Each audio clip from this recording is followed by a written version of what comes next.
I'm Andrew Maslowski with AAM Insight. Today, I'm here with Ian Buruma, journalist and author of Taming the Gods, Religion and Democracy in Three Continents. Mr. Buruma, thank you for joining me. Nice to be here, thank you. What's the basic premise of your book? Well, I suppose you could sum it up in one sentence, which is that I don't think you can get rid of religion, and, as some people would advocate, atheists. I think it's there, it's a human desire to have a kind of metaphysical explanation for things which are hard to deal with rationally, such as death and the meaning of life and so on.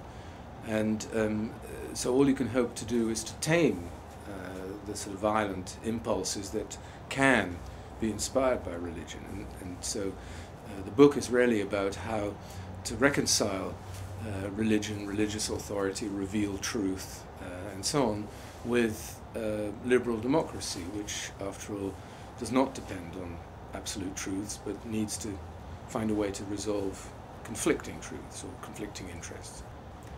You've said that religious faith is here to stay. Mm-hmm. What does that mean for democracy, then? Well, it means the same thing it has always meant, which is that a liberal democracy can only work if religious authority is separated from secular authority, so that the source of truth is not the same as the source of secular power. And because otherwise it gets very dangerous, because the problem with religious politics is that those who contest what is held to be an absolute truth in the mind of the believers, and especially the authorities at the head of these beliefs, can only be people who are either stupid, ignorant, or acting in bad faith, whereas a liberal democracy thrives when all opinions are out there. You examined the case of Muslims in Europe. We know a few months ago a referendum in Switzerland banned the construction of new minarets there.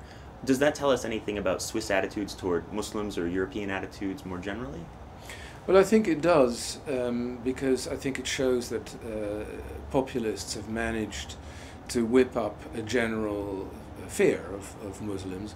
In my opinion, it's not the Muslims themselves or Islam as such which is actually at the source of this general anxiety. I think it's the same anxiety that's felt in many parts of the world, including the United States, about globalization, about the economic crisis, the feeling that the what are called the political and cultural elites are not speaking for the common man, and so on, and the common man is anxious. And immigration, and particularly immigration of people with a religion that's perceived as threatening, has become the catalyst, really, of this kind of populist feeling. Well, some argue that secular liberal democracies, like you're saying, can engender a sense of dislocation or a loss of identity, which sometimes leads to more fervent religious belief. Does that mean necessarily that religion and democracy will always be at odds?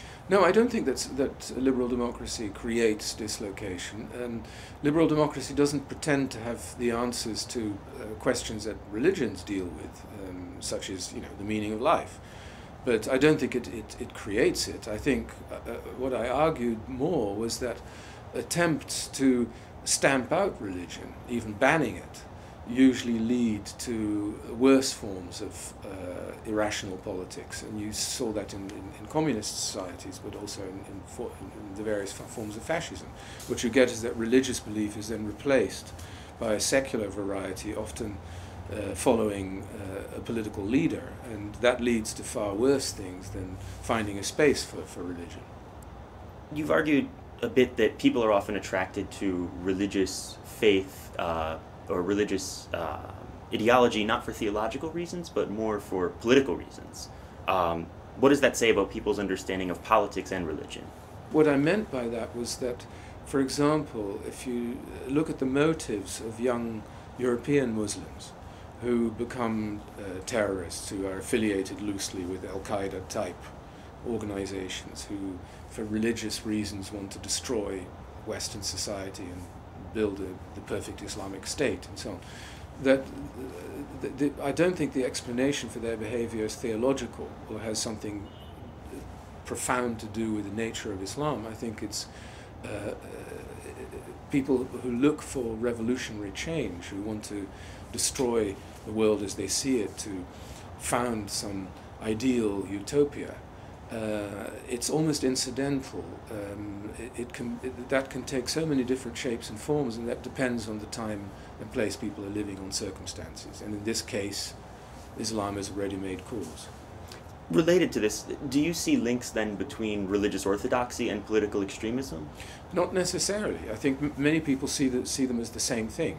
It can be. There's clearly overlap, that some people who are very orthodox can become political extremists, but it's by no means necessary. I mean, and I think you see that in all religions. There are certain very extreme Orthodox Jewish groups who are prepared to use violence, but certainly not all Orthodox Jews would be attracted to that. And I think it's the same with Muslims or Christians or anybody else, even Buddhists. What does tolerance mean in a democratic society? Should tolerance have limits? Well, it already has limits in that you're not allowed to break the law. You can't tolerate people using violence or murdering or raping. But I think what it means is that you have to accept that you can share equal citizenship with people whose values may not be yours, and they may even be repugnant to you. But you live with it as long as everybody abides by the law.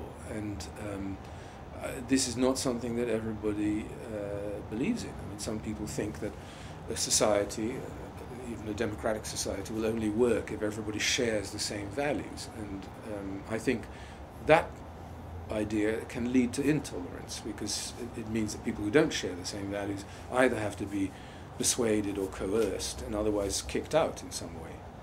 Related to this, some say secularism has less to do with shared sets of values and more to do with shared sets of rules of the game. What does that mean? Well, I think that would be very much my position, in that you can't demand that everybody has the same values.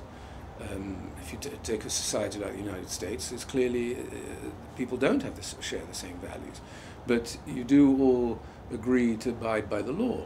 And some people, and that includes social behavior, not just political behavior. For example, some Mormons may think it's part of their values to have more than one wife, but it's against the law. And so I think there have to be certain things which we can all agree, and those are the rules and not values, although rules of course reflect certain values, which makes the whole political process in any society, a democratic society, complicated. But I think that's the bottom line.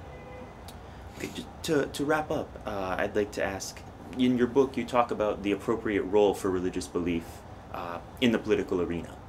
I'd like to ask, what is that role then, and how do we incorporate religious belief into political discourse then?